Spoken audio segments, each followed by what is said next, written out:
Welcome to another episode of Thoughts and Bolts. I'm your host, Pedro Oliveria, and this is part two of what I call the ancient Aryans problem in UFO disclosure. What am I referring to? Well, watch part one, and I spell it out there. But just to recap, um, the ancient Aryans problem is that this whole UFO disclosure was kicked off by a public benefit corporation called TTSA. And TTSA, its founder, Tom DeLonge, was essentially helped and guided by members of the deep state. This is not a conspiracy theory. This is conspiracy fact. I mean, CIA, Lockheed Martin, all these different people from the Air Force were Tom's advisors, and they told him that the UFO phenomenon has a connection not just with aliens, but with Atlantis and secret Nazi science. Okay. And why is this a problem? It's a problem because if this is true, if the UFO phenomenon has a connection not just to aliens, but to Atlantis and secret Nazi science, then none of the UFO influencers you see on YouTube or UFO Twitter, who at one time were in these secret chats with different bigger UFO influencers who are moving this issue along in Congress, have talked about this in any real depth. And also, ironically, those same people are now turning on, guys like Lou Elizondo after he blew up their shows by, appearing during the early days of disclosure. Um, None of these people are talking about any possible connection to Atlantis or ancient Nazi tech. But also, it's not being talked about at Congress. Okay, in these UFO hearings, you won't hear a peep about Atlantis. You won't hear a peep about secret Nazi tech. So if what Tom DeLonge learned from his advisors at, Wright-Patterson Air Force Base, at Lockheed Martin, if what he learned is true, then there's, a big empty space in the whole disclosure conversation. And it just goes to show that this really is just a slow drip, limited hangout kind of psyop, to get the public inured to the reality of UFOs, so as to buffer the ontological shock that may come about from a catastrophic disclosure. However, if what Tom DeLonge's advisors from the Air Force, Lockheed, CIA, if what they told them was wrong, that the UFO phenomenon has no connection to, secret Nazi technology or Atlantis, that it's all just aliens, then the whole disclosure movement, I mean, what got started through an even grosser psyop than what purportedly exists if this stuff was all true, right? Because that would mean that Tom DeLonge was criminally misinformed and psychologically manipulated by the American deep state, and that should not stand. So, whichever way you cut it, right? If you reject the whole thing that UFOs are about aliens, secret Nazi tech, and Atlantis, then we have a bigger problem than if you do accept those ideas.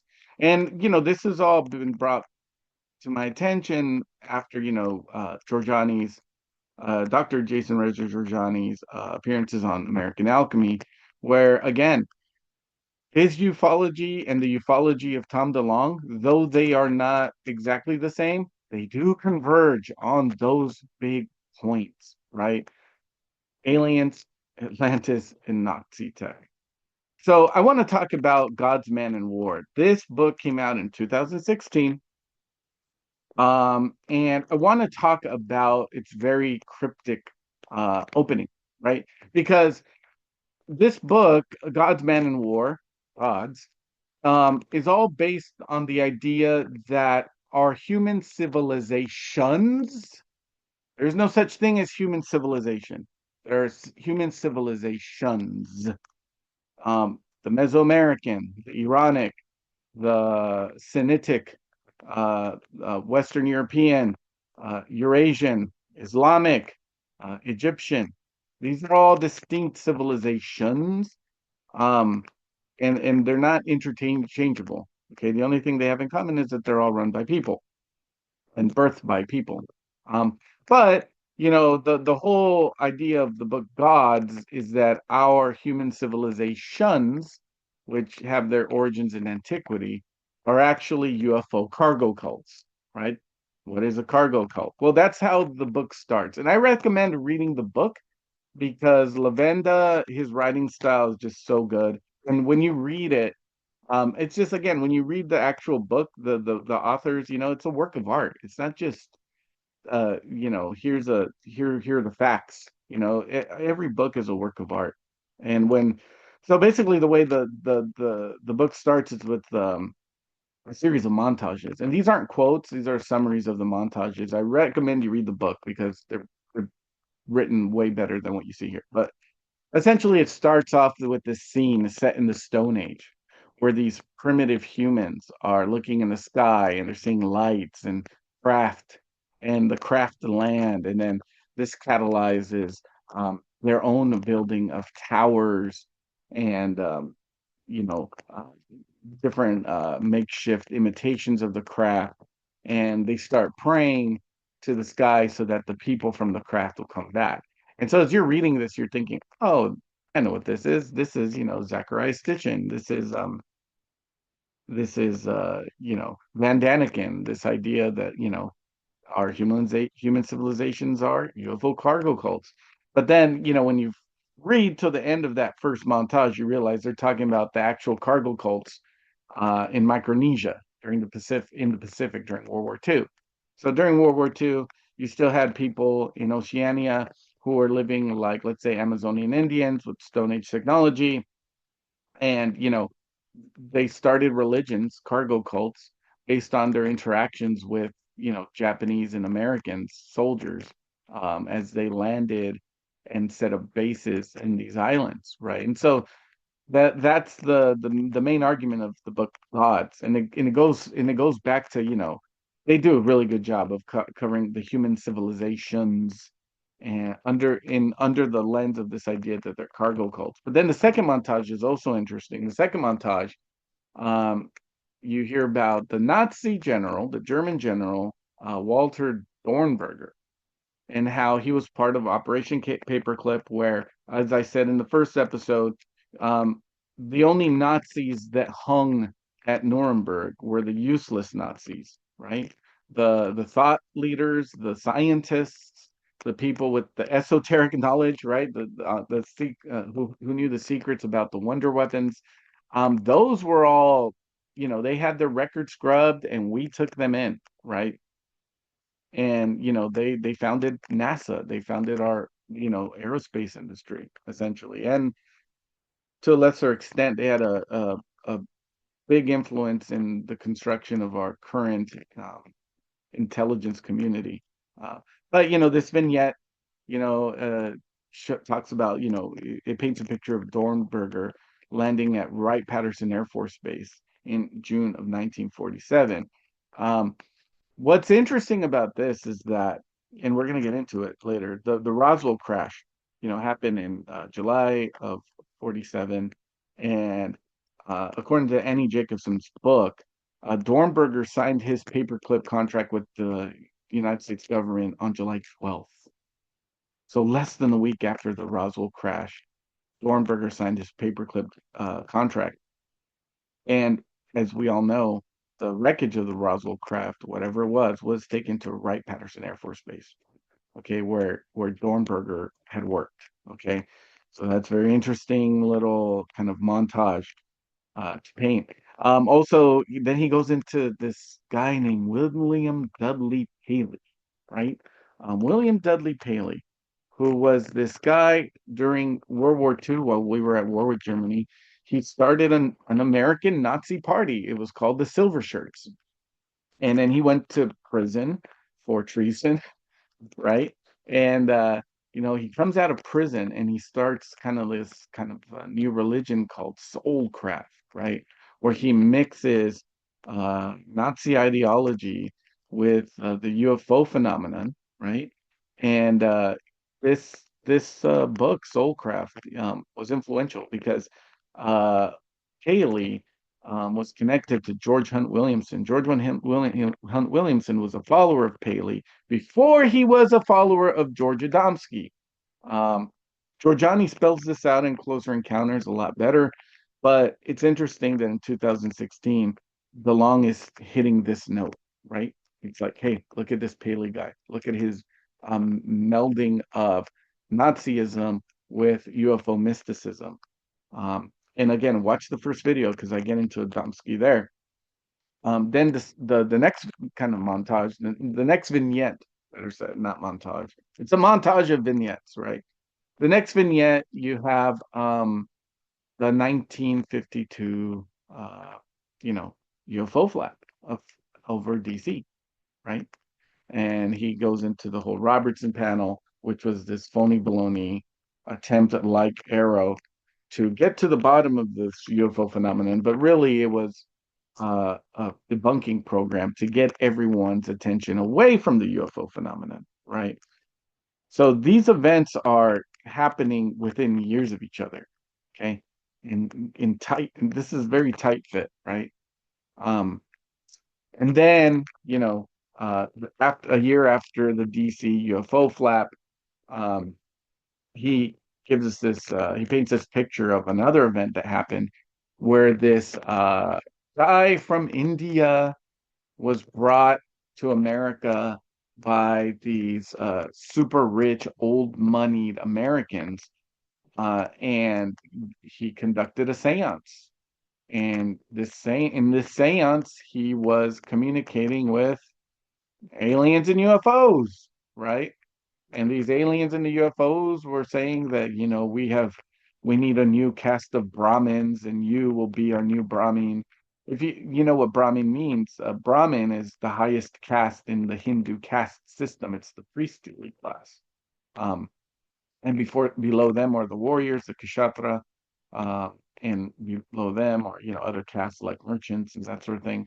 But it's interesting that these American elites, these bored rich people, had this seance with this Indian guy, and he was supposedly in contact with UFOs who, had chosen these American old money elites as the new Brahmins, right? And again, this is all happening in, you know, close temporal proximity.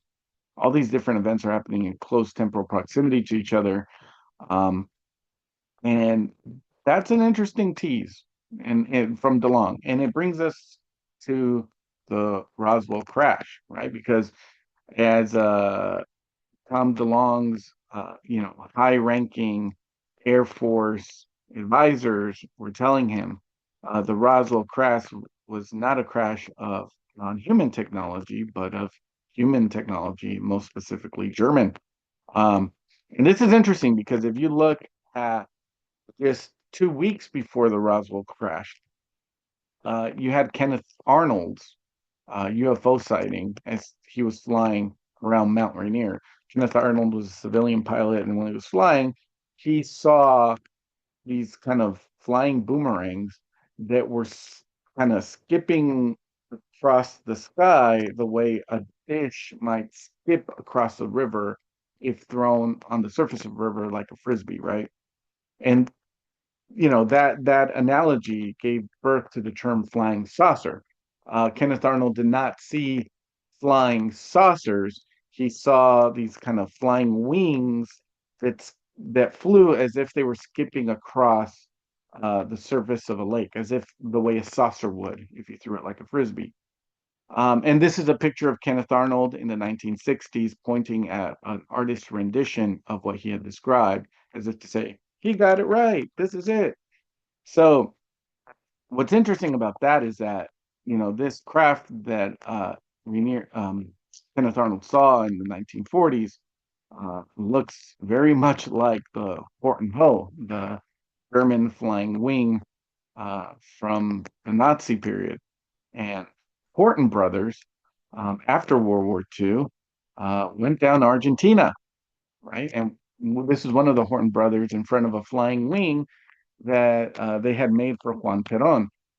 For those who don't know, and you should know, Argentina had a large German minority before World War II even started. Okay, there were German communities that were built there and in Brazil, and before World War II, we're talking like late 1800s. And so naturally, a lot of the Nazis that were fleeing Europe or trying to flee international justice went down to South America. Why? Because it's far from Europe and there's Germans down there, so they could blend in. Um, another thing people don't really know is that Argentina was once a very rich country.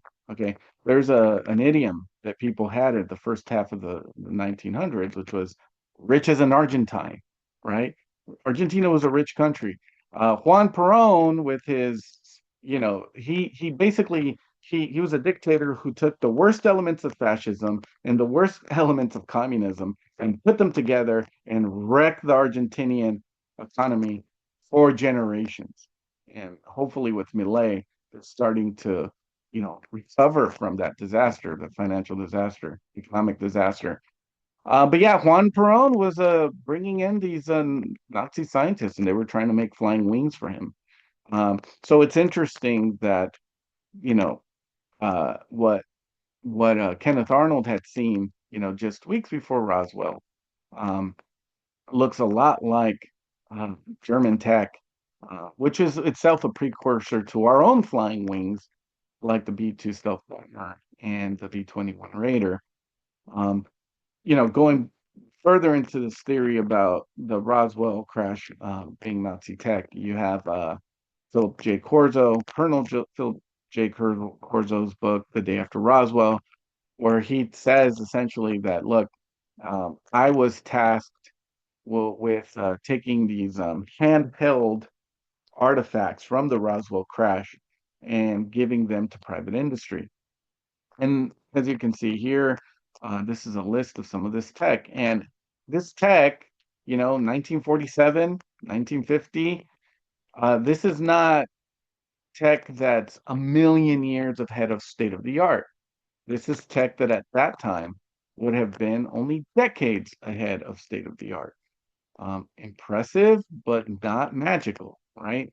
Um, and so, if Corso's telling the truth, then that lends credence to the Roswell crash being a German flying wing of some sort, uh, and not alien vehicle. That isn't to say that real UFO crashes from real aliens don't happen. But in the case of Roswell, that might not be the case. It may be that this really was German technology that was, again, decades ahead of state of the art, but not uh, millions of years ahead of state of the art. Now, the question is, Roswell happened after World War II ended. How is this possible? Um, and if this is all Roswell was, why not just spill the beans? Well, in Tom DeLonge's historical fiction, Secret Machines, there's a hint as to why. Because if Tom DeLonge is right in his historical fiction, uh, then the reality of, you know, Roswell being a German engineered craft after World War II, right? Whether it came out of Russia, Spain, or Argentina is irrelevant. If that's true, then that intimates that there's a deep state behind the deep state. So behind our deep state, right, this merger of classified intelligence and classified science, behind that, there might be a transnational deep state with its origins in Nazi Germany. And Tom DeLonge and Peter Levenda get into that in Secret God's Man in War, the third book in their nonfiction series. Um, so I recommend you read that too, because again, if this is all true, then UFO disclosure really is just not just, but it really is a slow drip, limited hangout psyop designed to allure the public with regards to the existence of UFOs, such that if a catastrophic disclosure of these facts were ever to be revealed, it wouldn't cause as much ontological shock as it would have, let's say, in the 90s or the 80s. But again, if all of this is BS, then the disclosure movement is even more damaged, in my view, because again, it would have started out, it would have been catalyzed by this huge psyop and psychological manipulation of Tom DeLonge by his own government. Okay, so that brings me to Dr. Jim Ryder, former VP of Lockheed Martin. And you're just going to have to wait for the next episode for me to get into this because as I was editing this video, I realized it was getting long. So, what was intended to be part two is going to now be part two and part three. So, and I'm going to post those right after the other. Okay. So, stick around for part three of this series, The Ancient Aryan Problem. Until then, as I always say, your consciousness is not classified. Learn how to meditate, learn how to do psychic stuff, and you'll understand the UFO phenomenon better that way than in any other way. Thank you.